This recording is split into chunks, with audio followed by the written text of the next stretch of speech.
Hi, I'm John, And I'm Meredith. and this is No Talking in the Library. Today, I think we're going to talk about some music that we've heard lately. Is that the plan? I believe so. So, the thing I wanted to start out with is I spend a lot of time trolling around on Bandcamp, which I think is a really great website. Bandcamp is a site where bands can put their music up, can sell it directly to people. The Bandcamp takes a small cut, and as a matter of fact, like on a lot of days, Bandcamp will just sort of say, "We're not taking any cut." But it's a way for smaller bands to get noticed, and for larger bands, if they don't want to be part of the kind of corporate music merry-go-round, so to speak. Sometimes you'll see older bands release their kind of back catalog on Bandcamp. But so I was trolling around a couple of years ago, and I found this band from New Zealand called the Beths. And they put out a record in 2018 called Future Me Hates Me, which I just think is an absolutely flawless pop record. It's for people from Auckland, New Zealand. They all met when they were in jazz school. Their music is completely unjazzy, except for the fact that it's very well played. I mean, the songs are relatively simple, but really well done, well put together, well played. They have like sort of 4-part stacked harmonies. But the thing that really sells them is the woman who sings. She also plays guitar. She's not the main guitar player, but she plays guitar. Liz Stokes. She writes these incredible songs about sort of her internal life. They're just unbelievably moving. I mean, she lets you into her sort of her feelings, her fears, her neuroses in a way that it connects in a way which is very rare. She wrote one of the lyrics on the first record went something like, the song was called Happy Unhappy, and it was about how, meeting someone sometimes you fall for someone and you really don't. On the one hand, you realize that you were kind of unhappy before, but you're also like, it's challenging in a different way because now you're sort of trying to kind of knocks you off your access. And she, the line she has is, "I was fine on my own, tolling steady like a dial tone." But now, things are completely different. Anyway, they just put out a new record called Jump Rope Gazers. And I think it's the best thing I've heard so far this year. I know we're only halfway through, but really beautiful melodies. Once again, Liz Stokes. A lot of the songs are about her and her relationship to the guitar player, who's her partner. I guess you wouldn't call it boyfriend at this point because they've been together for a long time. But she just writes these beautifully heartfelt songs about how she feels about things, and about being in love or being, about what relationships are like, that are really, I think, very moving in a way. I mean, and really have a kind of honesty to them that I think is really beautiful. Yeah, you sent me one of their songs right before we started this, and it was so good that it made me want to be like, I need to listen to more of their music. What would you compare it to if someone was like, tell me what kind of music it is?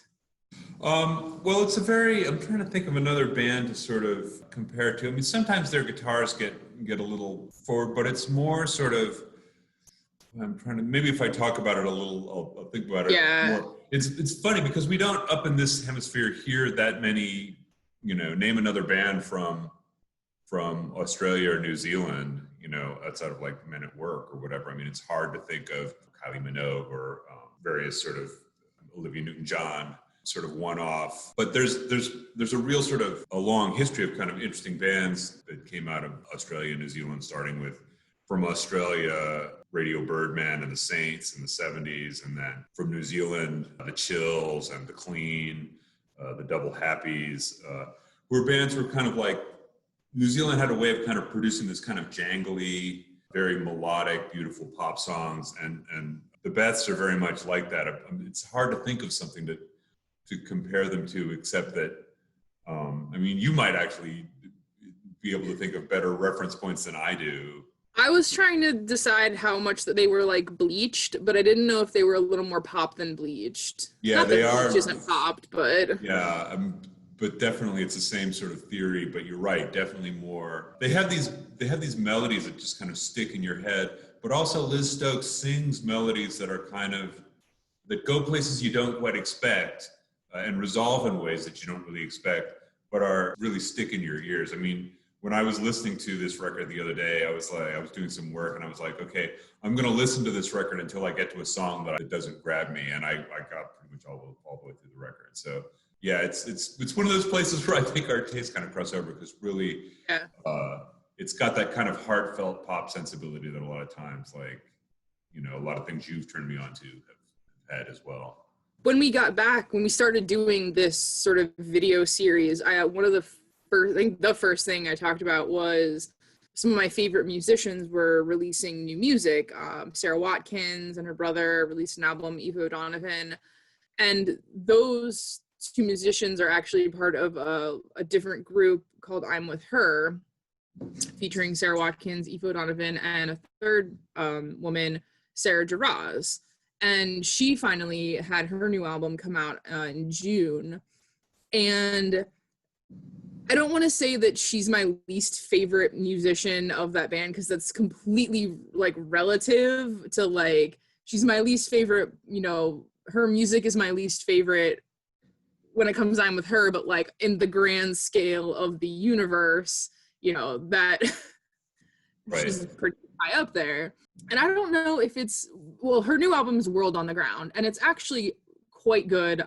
Again, usually when I listen to her solo albums, I'm not that into them. I think it's because it leans a little more towards country than like folk or Americana than Eva O'Donovan or Sarah Watkins, like their music does. You know, you tend to hear a little more steel guitar and drums in her albums. But I found World on the Ground to be really good. Her leadoff track is a song called Johnny, which I sent to you to listen to, which I really thought was a wonderful song.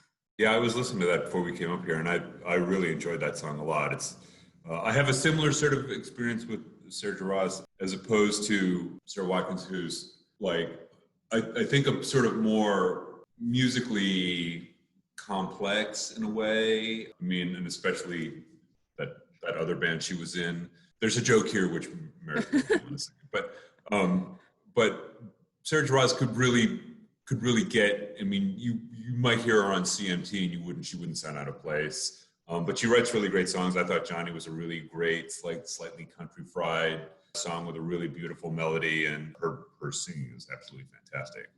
Yeah, and arguably she's probably the most talented of the I'm With Her group. I think she's won Grammys just solo, and I don't think Sarah Watkins or Eva O'Donovan have. Sarah Watkins has with her band Nickel Creek, that's the joke there, the best band of all time, Nickel Creek.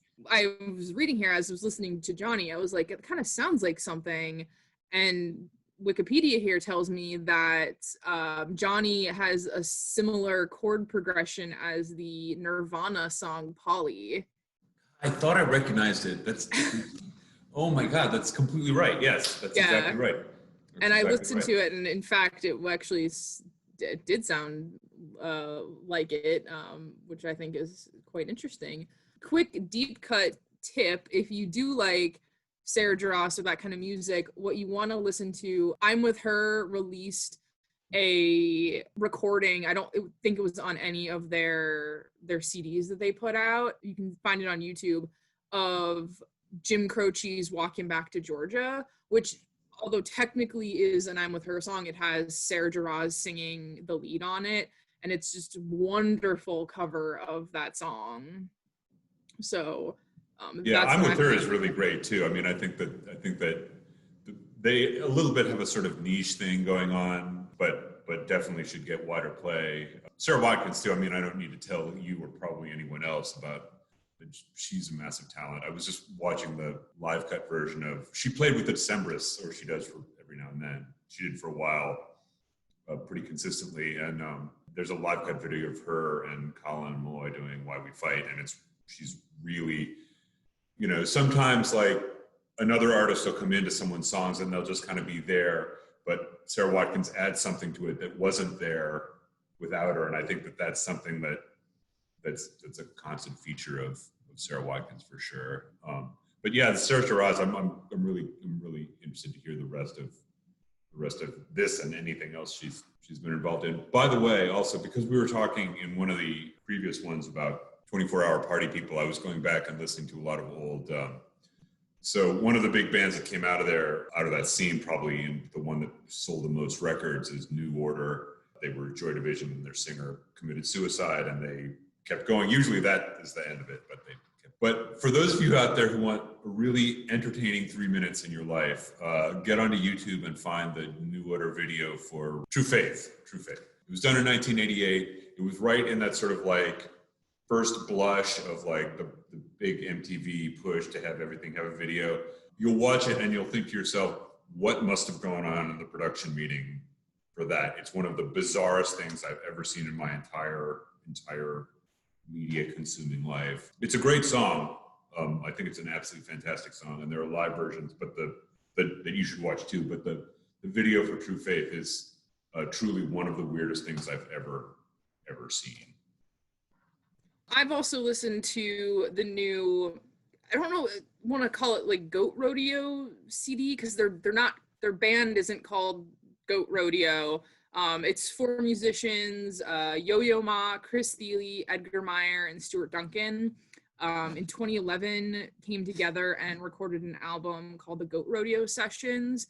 Aoife O'Donovan lent her vocals to, I think, at least one song, and it is phenomenal CD, this Goat Rodeo Sessions.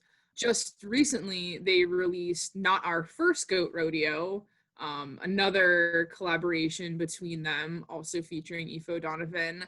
I did not think it was as good as the first one. I think there was like more vocals to it, which makes it a little less sort of, oh, this is something nice I can put in the background, and just, feel like I'm listening to some nice instrumentals. It's not bad. Obviously, if you are a fan of this sort of music, you're gonna like it. But I'm going to offer my a hot tip, not just a regular tip. If you like Goat Rodeo Sessions, what I suggest you should listen to, there was, I believe, in 1996 and 2000, Edgar Meyer and Yo-Yo Ma collaborated on 2 albums, Appalachia Waltz and Appalachian Journey, and those are the ones that you want to check out. If you really enjoyed Goat Rodeo Sessions, I would actually suggest you go that direction, maybe rather than listening to Not Our First Goat Rodeo. So that is Sure. Or listen to the soundtrack to Inside Llewyn Davis. That's right. Listen to anything Chris Thiele does, because the fact of the matter is, like, I'd listen to that guy playing chopsticks. I mean, he was in another band that I can't quite recall, but yes, that's another shameless Nickel Creek reference. But anyway, yeah, those I think all sound like really great. Really, that first Goat Rodeo thing, I think you turned me onto that, and that's absolutely fabulous. So, all right, I think that's it for us once again. Thank you all for watching, and we'll be back once we've watched more stuff. All right, see you next time.